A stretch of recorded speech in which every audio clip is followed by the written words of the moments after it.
proklamasi kemerdekaan Indonesia di Bacaan Tulis.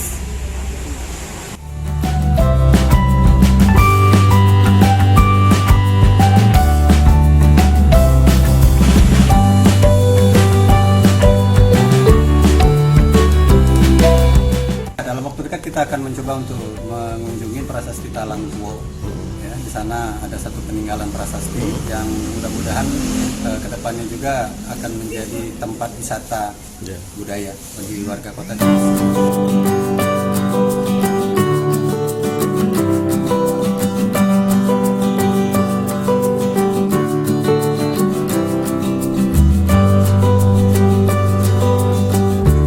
Sebelumnya sudah ada kegiatan yaitu Sriwijaya Lantern Festival yang kali ini ya, dari Sultan Padang Darussalam sangat mendukung